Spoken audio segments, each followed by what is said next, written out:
And now, as promised, the man who lives in his own golden tower in New York City. For that matter, he could live just about anywhere in the Western Hemisphere because he has developed magnificent tracts of land and owns the gleaming casinos and hotels which are on top of them. We could only be talking about Donald Trump.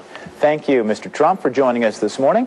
Hiya, Dan. I have heard that you are worth something like $3 billion, but to read your book, The Art of the Deal, you don't care to count exactly how much you're worth, do you? Well, I don't know what I'm worth. I know that from the standpoint of the book, I've done a book. The charities go to, the money all goes to charity that we're making from the book. The book has become a tremendous success, which I'm happy to say. And it's something that makes a lot of charities very happy, too, because, as I said, the money goes to charity. So I'm very happy about it. It tells you that a lot of people want to make a lot of money. Are they going to learn that by reading your book? Well, they might learn that, and they also might learn that they shouldn't try making too much money, because I really have a theory that some people are not destined to make a lot of money, and that's fine, and they can be very happy. In fact, they can be much happier by not. Those people shouldn't be, because they'll ruin their lives. I mean, they'll go and they'll put up their house, and they'll mortgage their cars and everything else they own, and they'll go into business, and they shouldn't necessarily be in business. Not everybody is meant to be a business person. Now, you own these incredible casinos and hotels. And the towers in New York City. You're going to build this world's tallest building now in Television City. When is enough, or will Donald Trump never be satisfied with the deal making and the acquisitions? Well, I'm like a lot of my friends from Houston. I just keep chugging. I mean, all you can do is just keep going. Life is sort of a pretty short experience, and you have to maintain some kind of an equilibrium, and the way I maintain that is to work. And I enjoy what I do. I love what I do, and I hope I do it well. And so I just keep going forward, Dan, and it's so far it's paid off. Are you smarter than most people who would call themselves entrepreneurs? Do you work harder? What is the deal with you anyway? Well, that's an interesting question. I don't know if anyone's ever asked me the question, am I smarter than other people? I think that without a certain innate intelligence and without a certain drive, you're not going to be successful. I'll bet that you're used as a person an awful lot. I know that people sue you because you have deep pockets. People invite you to their banquets to promote their own causes.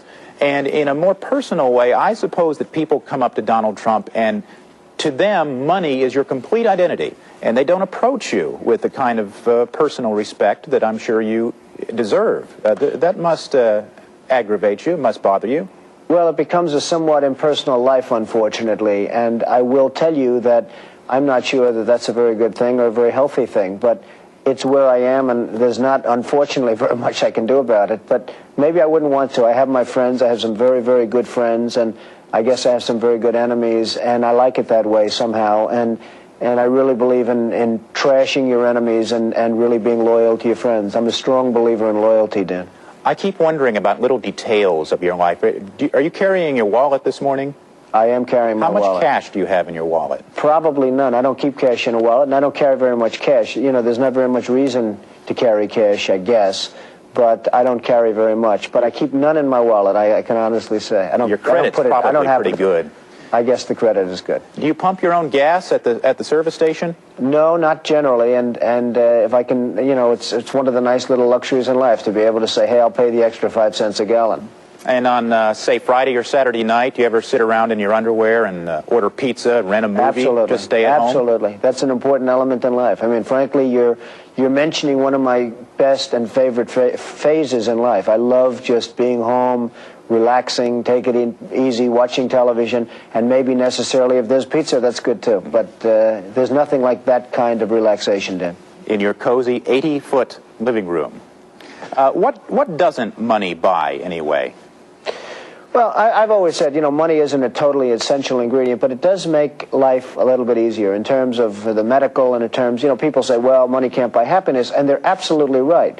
But it does make it easier. It means that there are problems that you would have if you didn't have money that you just won't have, you know, to the same extent. So yeah. I really look at money as being something that is totally unessential, but something that you should certainly try and have enough of.